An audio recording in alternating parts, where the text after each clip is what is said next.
Welcome to the I Need Get Together Hangout. Hang on air. We get together once or twice a week and have been for about 7 or 8 years. We're all a gang of crazy hobbyists that have little businesses that we're trying to grow into official enterprises. And our whole circle is kind of an entrepreneurial slant on taking a hobby and turning it into a business, which is how I think it's the best way to start a business there is on the planet. Certainly no safer way to do it. My name's Lou Jensen, and I'm kind of the guy that started the whole dang thing, but now I'm the guy that everybody could blame when it doesn't work. So just remember that name if you need an excuse. I'm pretty good shoulders. I'll take the heat. We had a webinar last night, get together, and I want to continue tonight because some really great things happened today. But I'm still feeling like my cold is just getting me fits. It's even worse tonight. So I don't know how long I can last and hold up the saddle, but we need to talk tonight. Some great stuff happened today, and it's really important that we get a chance to visit and continue this conversation because we're playing with something that I think has never been in the marketplace before.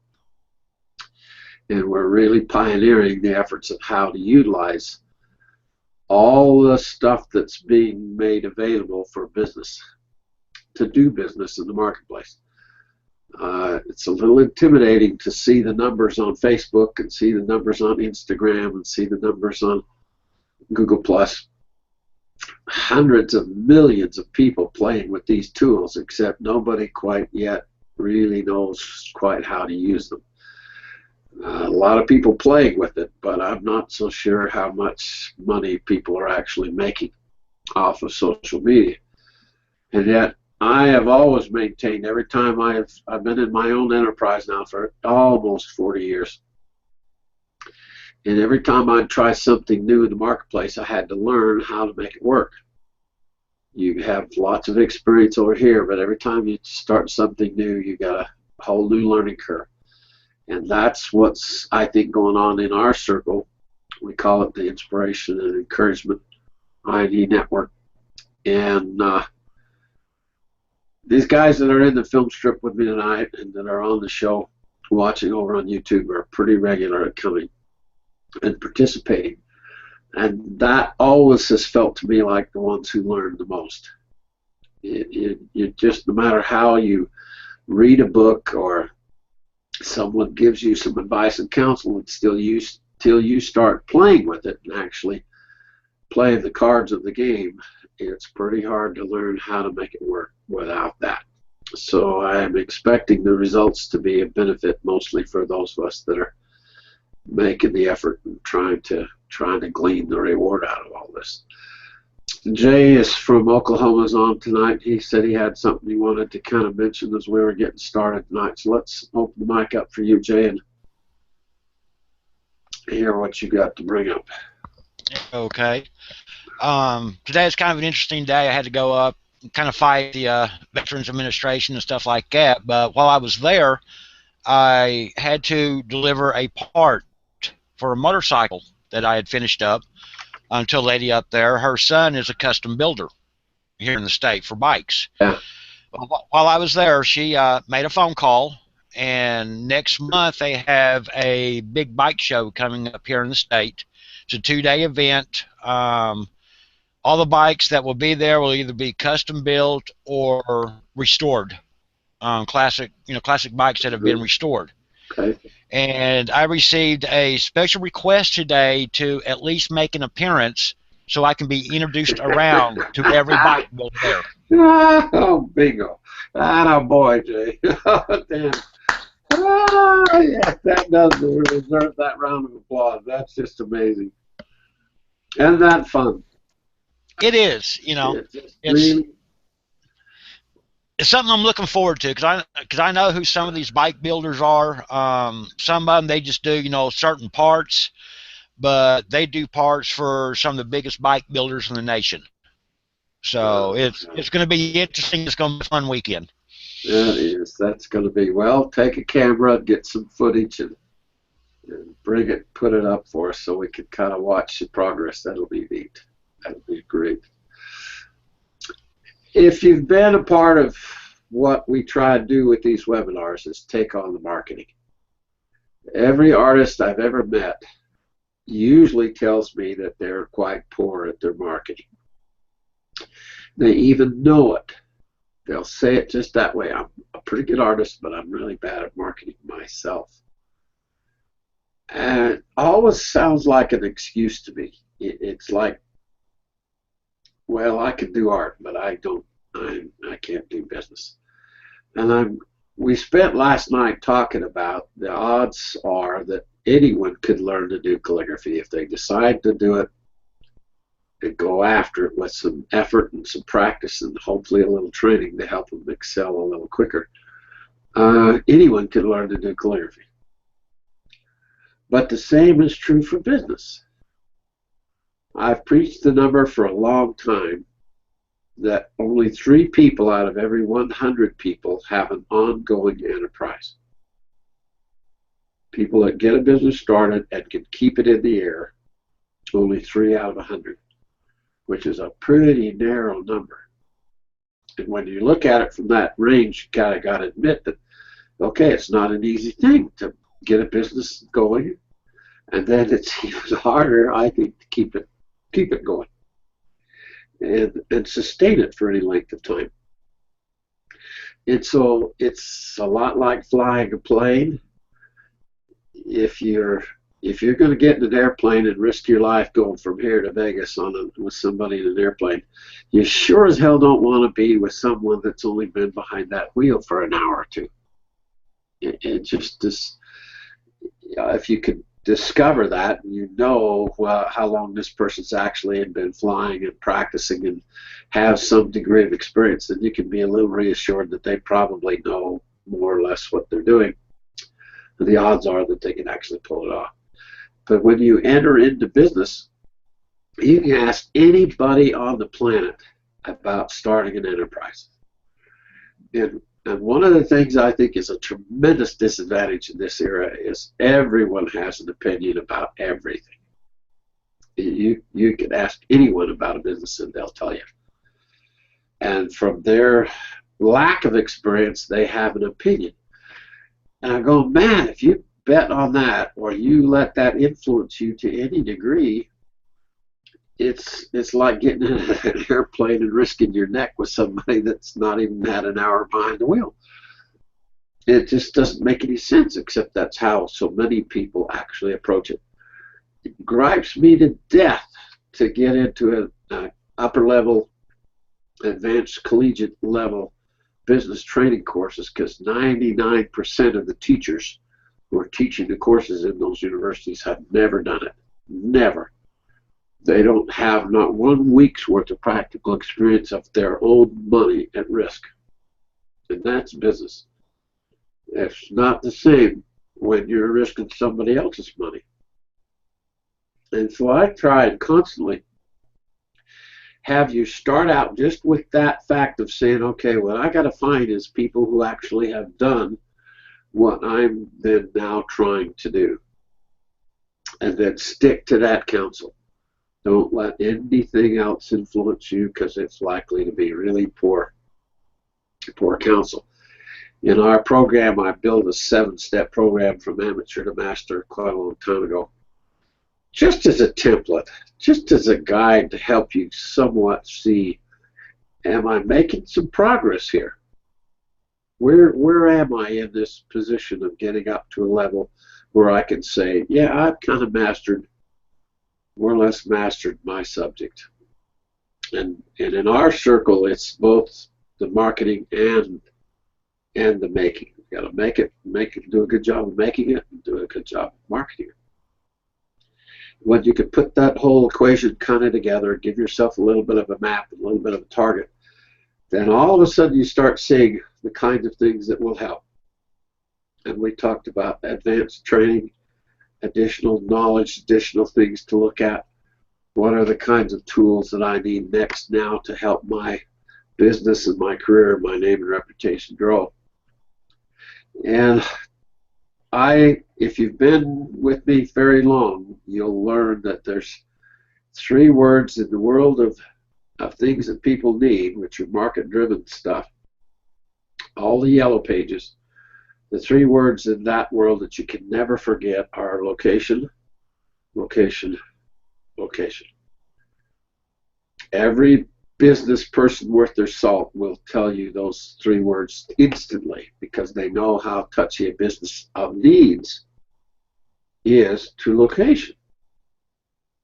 I've watched McDonald's literally change when the traffic pattern changes for their store location. I've watched them turn the whole damn business just 90 degrees, stay on the same corner, but refront the approach, because the traffic pattern changed and the location changed, and they changed with it. Whereas the average person would never know, wouldn't even notice that, wouldn't even pay any attention to it. But I think one of the things that I stumbled onto early that helped me quite a bit more is our world is not the world of things that people need. Our world is the world of things that people want.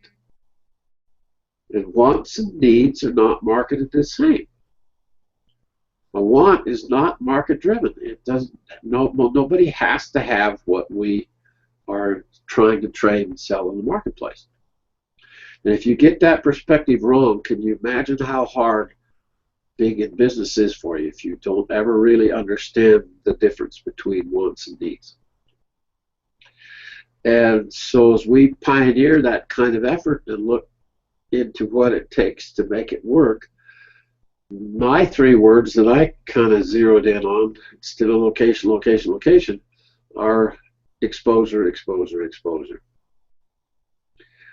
This over here is so vital that people begin to discover who you are and what it is you do, and if they can figure out that you're becoming famous for it, that doesn't hurt at all. Jay, you've mentioned several times how your shows are just starting to multiply, and you go do your shows and events and people are saying they saw you before or they've heard about you before, and now they're beginning to react to it. Motorcycles and car windows. I started engraving cars and trucks and truck windows, and it was the dangest thing, because everywhere they go, they're showing off my work and talking about me, and it really multiplied itself. And so I kept nudging that every possible way I could think of to get more and more and more exposure. Once I figured out that that was really the key to the whole successful side of this, was to get that degree of exposure. But what we talked about last night, and the reason we're here with social media and playing with Hangouts now, is every time you jump onto the web and play for any length of time, I don't think this shows up when you just touch it and leave. You got to kind of get on there, open up your phone or open up your computer and stay there and participate for a while to begin to learn how in the world does this mechanism work. In all of the cost of doing business, exposure is the most expensive. The number one line item in every balance sheet is always advertising and exposure. That's where the costs are highest. It's also in the past been where things are most unpredictable, because you buy an ad in a magazine, you hoping you know what you're doing, but you often don't. And it's just a crapshoot whether it actually turns around and brings business your way. And most initial entries into the marketplace are so troublesome because no one knows who you are yet. There's no relative basis for them to decide whether to do business with you or not. And then along comes this little company called Google that says, hey, we're going to jump all over search. And every time you punch in the computer now, there's some computer algorithm that's watching you and gathering the information related to everything that you look at when you're on the web. The only person they don't know about is Mel Joines. He's not even on the web anywhere. He's just kind of Ethernet, I think is the term for it. But every one of the rest of us, they watch very carefully. In fact, I'm kind of suspicious they know me better than I know myself. And what Google has done now, as they've played with social media, is begin to put people together that have any kind of connection. If they sense at all this person likes the same things that this person likes over here, they automatically starting to give you the opportunity to meet each other, bump into each other. And when we talked last night, and I asked you all to kind of participate, I don't know how much I watched it closely all day today. And I got to congratulate all of you. We had an absolute ball. It was so fun to watch everything happening because we were all hitting it pretty hard. And that mixture of all of us, I think, kind of zeroed in on Mike's eggshell that he put up. The fact that you posted your original work, the fact that it was your first piece, Mike, and it's astounding. It really is an amazing effort that you've done. And put it up there, you had some pretty good reaction, didn't you? I did, Dr. Leo, and actually I got a very surprising reaction from, I'm trying to think of his name. He is the world-renowned sculptor. Some sculptor guy. I didn't notice the name. Does anybody remember it? Jeff Wolf. Jeff Wolf. Oh, okay. Yeah, Jeff is the third leading Western sculptor in the world. He is really, really amazing. But the thing that's so fun is that that mixture was provided for free by Google. And if you think about what that impact means, I maintain that what happened today helped all of us, everybody who participated. Debbie had her work up, and when you put your stuff up there and we all bother to +1 and reshare when we can, when we've got an interest in something special, and we mix that then elevates all of us together to another notch, a little higher and a little higher and a little more visible. And if exposure and exposure and exposure is the game, then won't eventually what we're playing with here will bubble to the surface and be the dominant force for connecting like-minded people. Now, there's two categories. There's two categories of people, and it took me years before I spotted this. I'd carve my damn eggshells and I'd go out and try and sell them every way I could think to sell them. I did every two-bit little show. I did every little fair. I exhibited at the library. I did everything that I coach and teach and encourage people to try and sell what I was doing. And to begin with, I didn't know up from down, so I didn't know how to price it, and I didn't know how to present it. I just struggled immensely with it because some shows worked pretty good and others were terrible, and yet I was mostly just playing with it. I have to admit that I was just, it was my excuse to get out of the dental office. So I would take every stupid occasion I could to get in that Cadillac and go play with my eggshell carving hobby. But I got a lot of learning and I got a little savvy to the point where I bumped into people who were doing the shows and knew more of what they were doing, and their advice and counsel got me a little bit better at it. And I picked it up and learned a little bit more. And then it got to the point where it was paying for itself and would make it so that I could literally fly to an event and pay for the trip and the hotel and the airfare and have a ball doing it. And then it was all a big tax-deductible business excuse to go running around the country.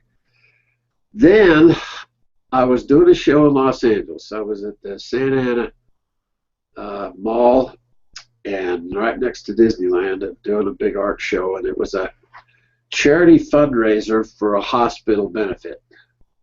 And I found a list of all of those kinds of events. And when I'd go in, I normally didn't like saying that I was Dr. Lou, but whenever there was other doctors around, and I would put the title out in front of my name and do a hospital benefit fundraising thing, good Lord, I could slam dunk my eggs. I just did. I loved it. It was just so damn fun. And I did that show at the Main Place Mall, and I had a good weekend. And this kid right next to me, as I was packing up, getting ready to go to the airport, this kid came over and he says, Jesus, Lou, he says, I've never seen anybody have so stupid much fun with something like this. He says, this is the weirdest, most unique thing I've ever seen, ever bumped into. He says, I will pay you anything if you'll get that equipment and teach me how to do what you're doing and let me start doing it too. Now, if you're playing with us in the marketplace, you have that kind of comment quite regularly.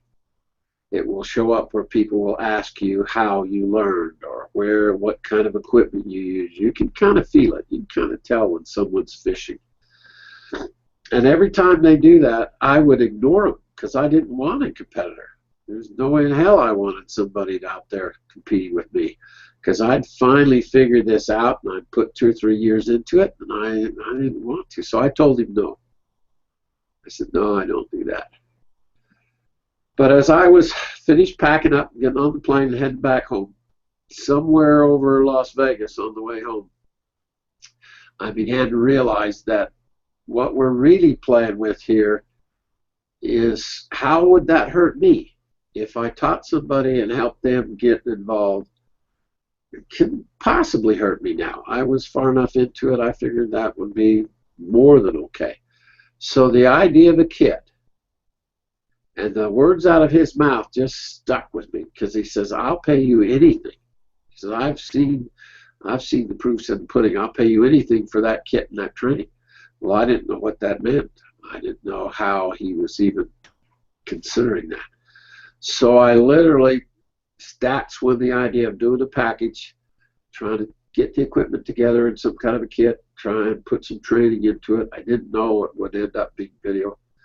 It was just a whole lot of variables in that whole period of time. But that was the moment that began to have me realize that at every show, every event, every time you're on television, every time you're on the web, playing like we did today on Google Plus all day long, there's 2 kinds of people. There's the person that is interested in buying your work and the person who's interested in learning how to do what you've learned how to do. And you have to be able to somewhat sort that out and be able to try and pull both of those categories into your life. Because eventually, once you've accelerated and moved into a master's kind of role and you're doing really well with your personal sales, the other half of the business is teaching and hand-holding and helping other people get started. And there just happens to be 80 million people out there in the marketplace right now looking for what all of you have already found. And what we need is more visibility. And I can't be more proud of everybody. Today was just one fun day to watch. It just unfolded like a little storm. And Google did all the hard work for us. None of us had to sit down and figure out who it's going to connect with or otherwise. They just did it for us, and it all showed up in the stream. So what was your reactions? How many of you had noticed the same thing today? Deb, did you see what was happening? Yes, I did. I saw exactly what was happening. In fact, last night when we got off, I happened to see something that I liked and I put it public. I didn't know we could do anything public like that, so okay. I thought, well, all right, I'm going to give it a try. So see what happens. And it was fun. It is fun. It's just the most amazing thing I've ever bumped into, because they're doing the hard part. What's never been in the marketplace before was this automatic threading of the needle of like-minded relationships. They're dropping it right smack in our lap, and all we got to do is work harder at learning how to use it. Isn't that interesting that you didn't understand the public button yet? Now you do. No, I didn't know that. I didn't even know anything about that yet. So that's fun. That's why I put up the picture. I thought, well, I'm going to give it a try and see what happens. So. Now, when you put up your own work and you did that original publishing, you take that top box and you go find a photo, go and pull it out of your off your computer and put it up there. I think those are better received in the whole experience than the reshare. I think the reshare is important, but it's also important to begin to learn how to put up your own original stuff like that, because you just never know. Yeah, just like that. Today was fun, and then last week, or the beginning of the week, I put up a winter scene from the lake that I put up here.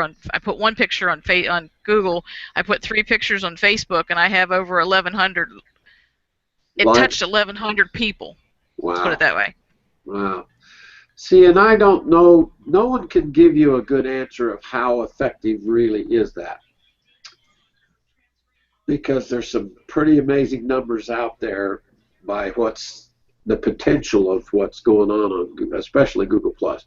Because Facebook has got a lot of business and a lot of activity because of its volume and its size and its precedent. But what I like is what's going on the managing side with Google Plus. There's way more ability to capture that relationship and actually do something with it over on Google Plus. And I'll be really surprised if eventually, for the effectiveness of a business, if this isn't the dominant social media network. But there's no question of playing on both is super important. Do you have a Pinterest account? Yes. Okay. Yeah. I do Pinterest, and I just started that, so. Okay. But yeah, I have that, and Facebook and Google. And if I put a picture on Facebook, then I'll turn right around and put it on Google Plus. I put it both places. Yeah. I like to see how the reaction is with both entities, because a lot of the people that I deal in Facebook with are agricultural people, where they're not so much agricultural people on Google. So I like to see I like to see the difference on how quick the responses are. Well, it would be really good if you could make note the remainder of this year and kind of put those numbers down. And let's watch those numbers and see if that gives us some degree of measurement that can help us kind of calculate that. Because I haven't played as much with Facebook, but I sure need to, because it's just huge, so important. They said 40% of all sales that are going on now is coming from Facebook, a Facebook presence. Well, you're kind of silly to ignore that. That really is a big deal if they're getting that kind of response. Super. Ed, did you have a comment you wanted to make? No, I was just going to say that I saw some of the postings today right before the show. I saw Debbie's cows and Mike's eggshell, and so I thought it was really interesting, and I've got to go back in and do the reshare myself. Yeah. I think it's important that we all just do a little more if we can. Just kind of connect and pay attention to what's going on, because that support across the board today was phenomenal. And to me, that's the ammunition we have. If you remember what we did last year for Robin Colson got a shot at her winning that contest because we all voted her in the door. As a group, we had just enough of us to participate and come in and nudge her application with American Family Insurance that then gave her a chance to then be on the main platform. And to me, that's what's happening here. If exposure is the game, then the more we do, the better we get at this. It's going to help all of us. I don't see how, if you go try and do it all on your own and do it all alone, you're sure welcome to do that. You certainly can. But we're tied at the hip here. We got a way and a mechanism to kind of connect with each other already. And if we can get that ball rolling, that ought to be more and more and more effective for everyone. You see that, Ron, today?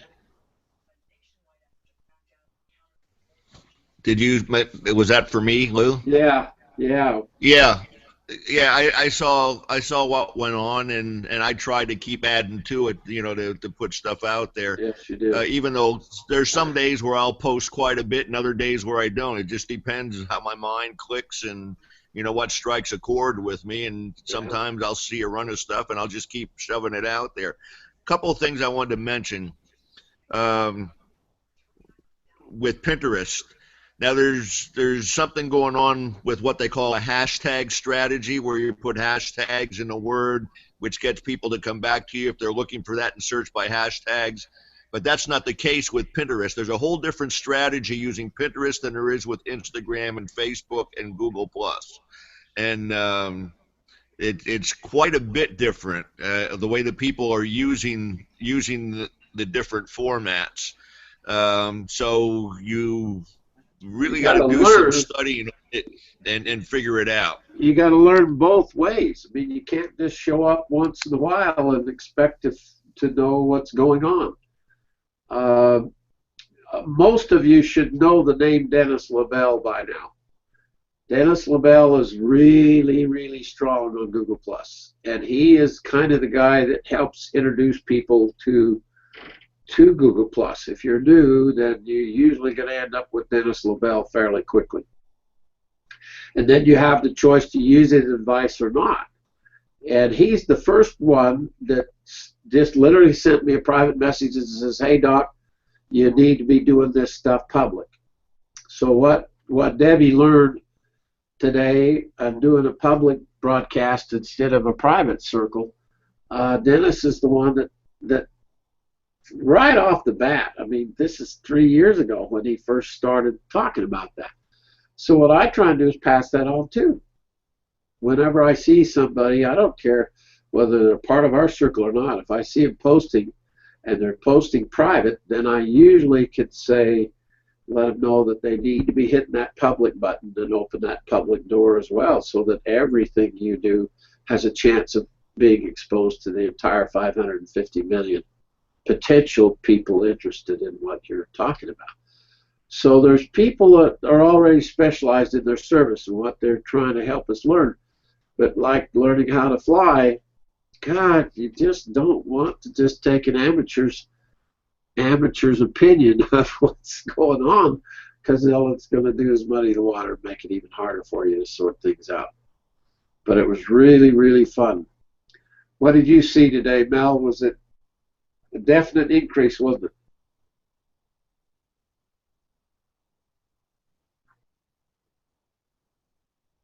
Still not getting you. Something's wrong.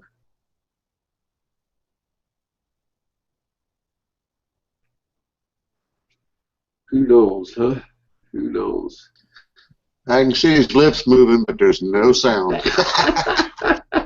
Oh, hell, that's dogpile. That could be a good thing. That's what I'm just thinking, Ron. I think we got him now, don't we? You take all the abuse and can't hand anything back. That's really quite a unique position with Mel Joins. Boy, this is the first. We got to mark this down on our calendars. Yeah, this is a historic. Mel Joins is speechless tonight. Silent. He's silent. Sometimes less words are actually end up being more. How was the reaction for you, Michael? How many did you end up with comments today? So far, I've got like 10 comments on my egg.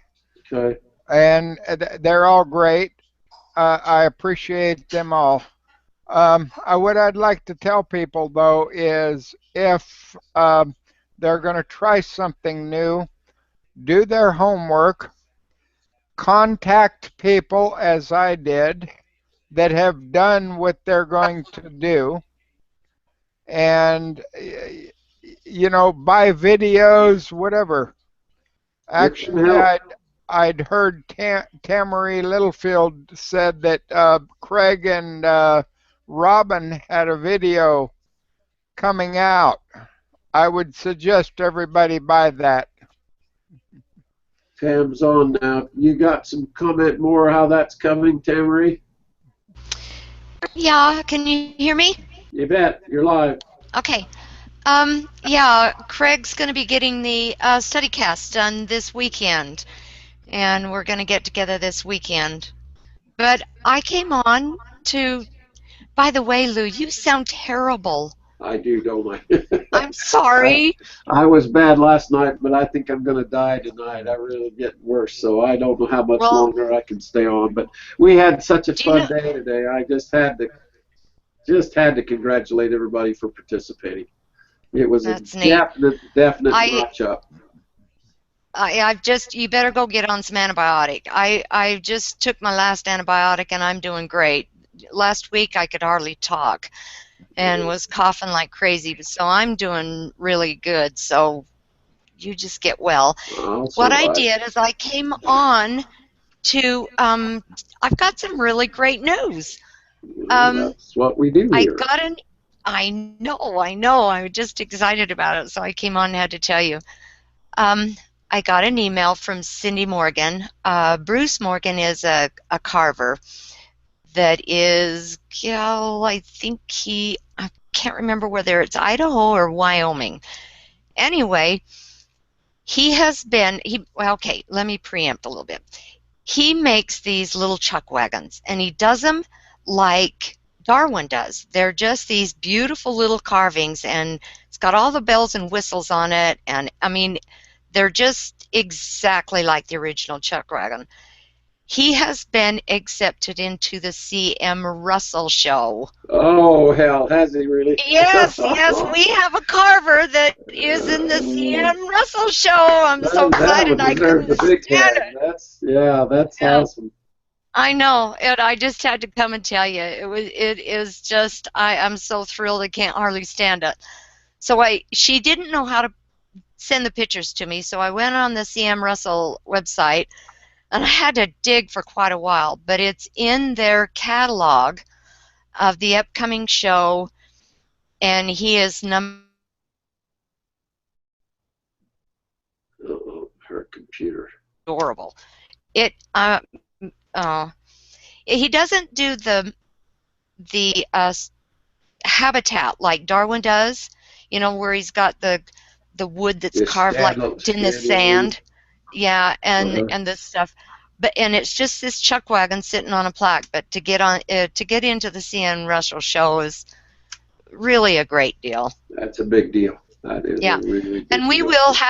will have Craig and Robin's kit done this next week, I promise.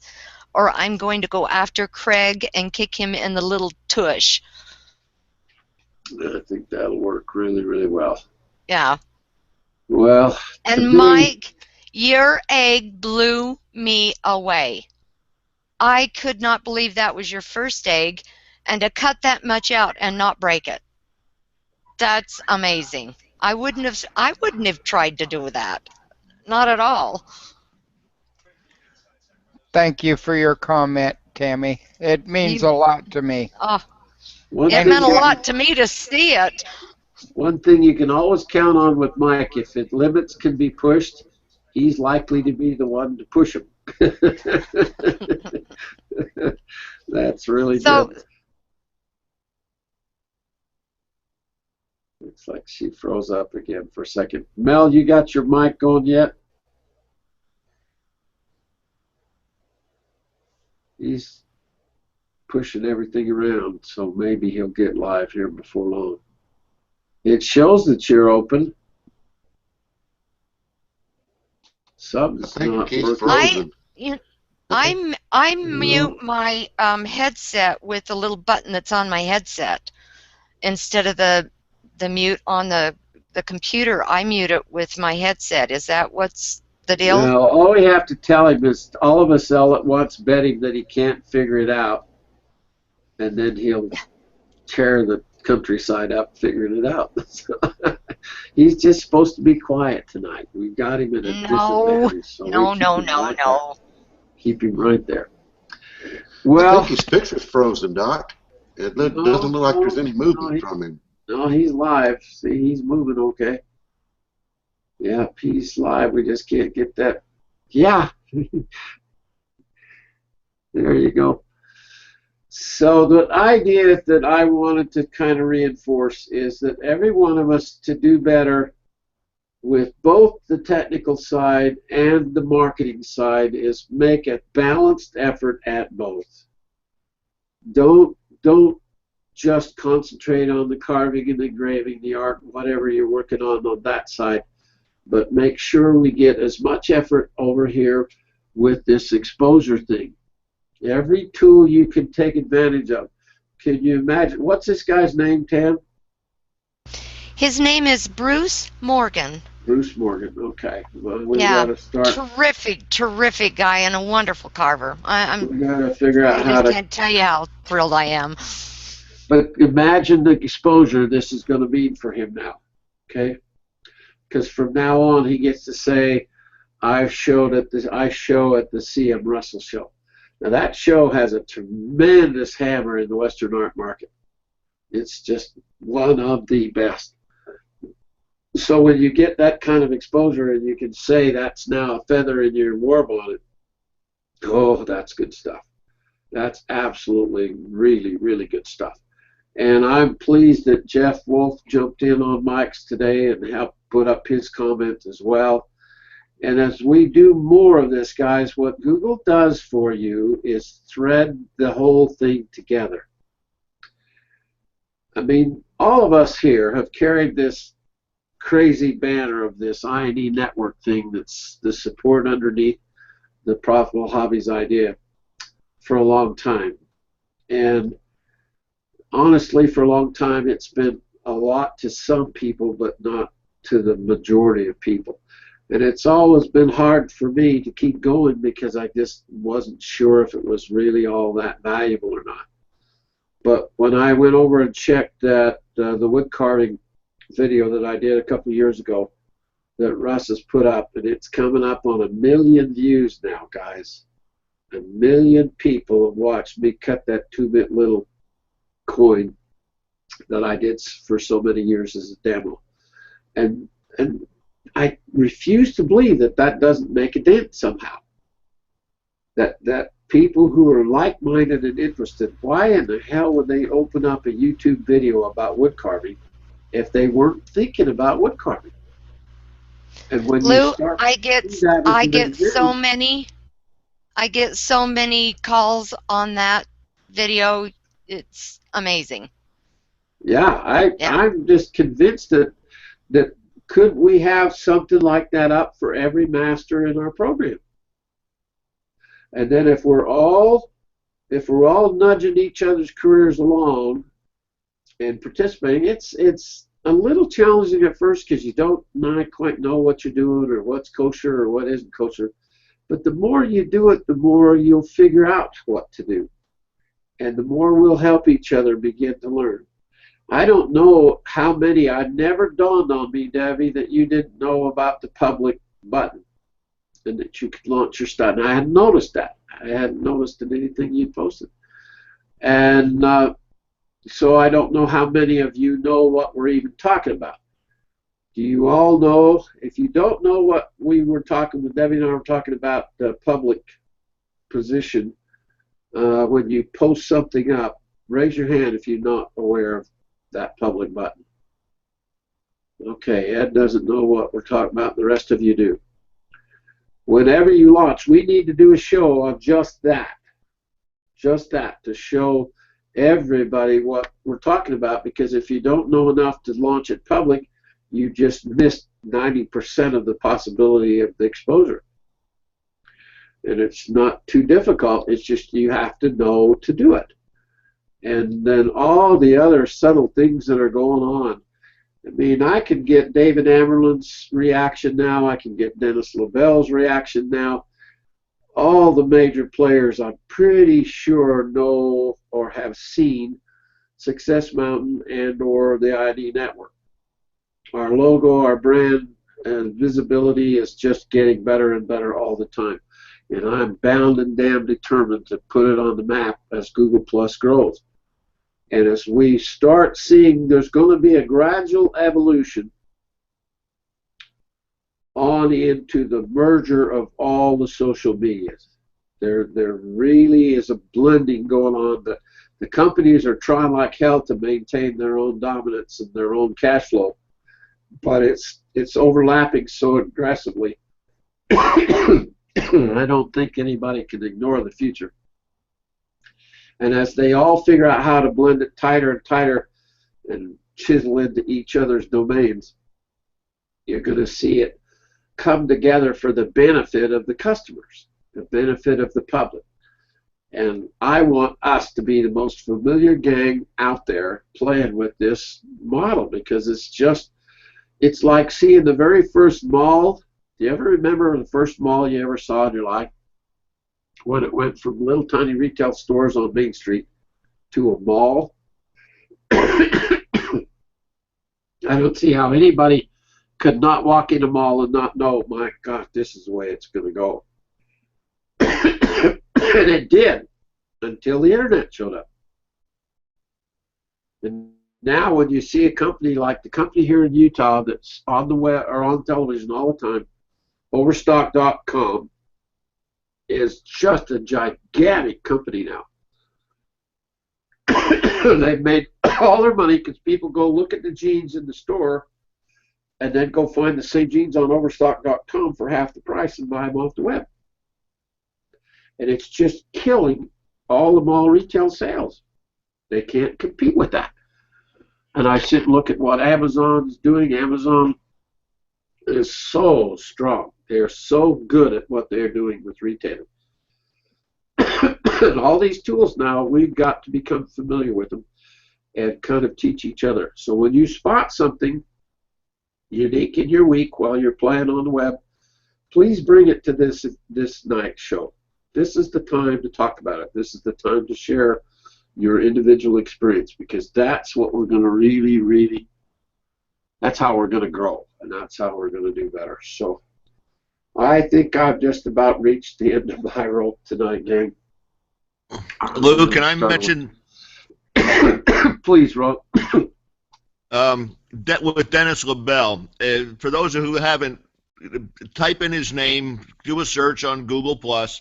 He has all the stuff on Google+. It's got a timestamp. You don't have to search through a 20-minute video to find what you're looking for. He'll take videos from Plus Your Business and other people, and he has it timestamped. You go to that video. In fact, he has it. All you got to do is click on the link, and it'll take you to exactly the part that you want to learn about, whether it's circles, posting to public, or whatever. You just go down that whole list, and he keeps adding to it. It's long.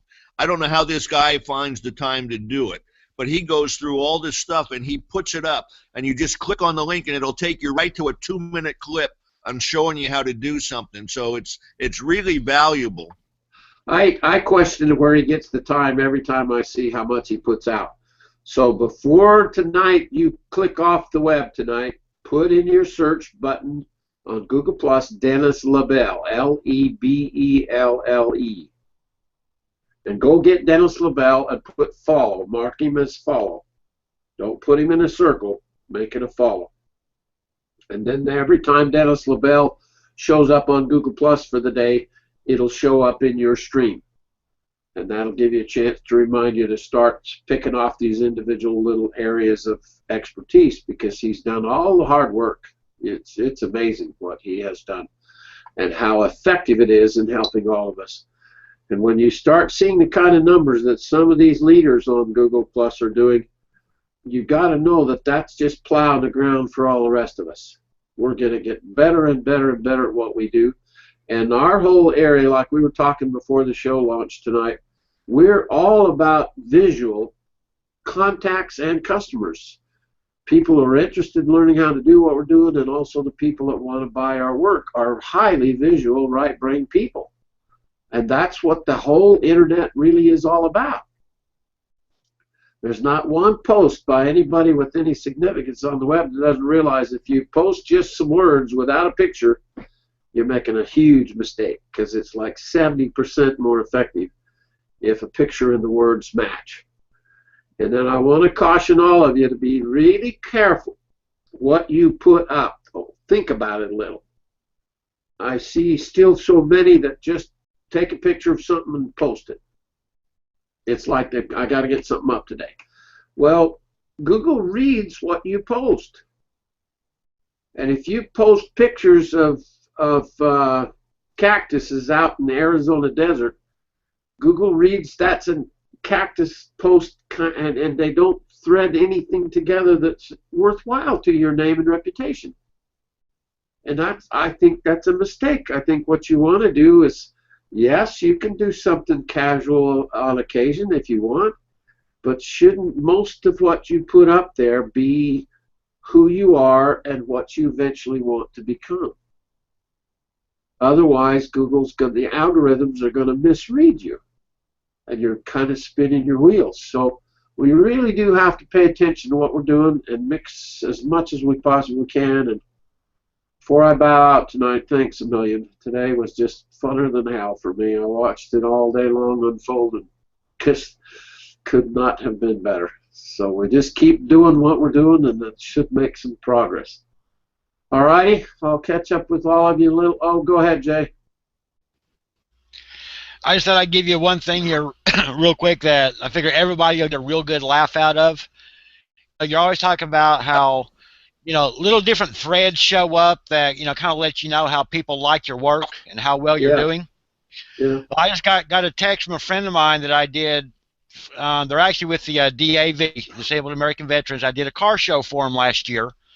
And there's a gentleman there that had one of the brand new 4-door Super Bs that have come out, and I did some engraving on the back windows, on the back doors.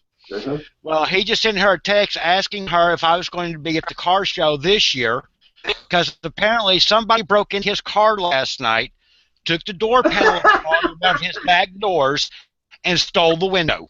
Stole the window. Oh, Jay, that's a first, man. That is a first. I don't ever remember that happening before. So I couldn't help but laugh. You did laugh out of that one. Oh, that's perfect. Jay, that'll teach you. You better start signing your work if people want it that bad. They want it that bad. They better have a date on there. Oh, that's classic. That's absolutely hilarious. Now, I'm going to add one more thing to what just happened. That moment for Jay is a never forget moment, isn't it? He'll never forget what just happened here. But what you could do, Jay, is kind of package it. Go to work on trying to capture it and make it a part of a story that when you're in public you can share. Okay? It's just a little 3-second, 30-second, 1 minute and a half kind of pitch that you put in when you're doing your car shows and things. You can say very quickly, just at the moment's notice, you can say, something really fun just happened. One of my engravings got stolen. And people remember that. You tell stories to sell. You don't have to sell otherwise. You tell them a story, they never forget you. I guarantee you that one's worth $1 million to you, Jay. That's really, really good. Congratulations. That's a fun story to share. All right. I've got to call it a night. I'll catch up with you guys later. I got to stop the show, though.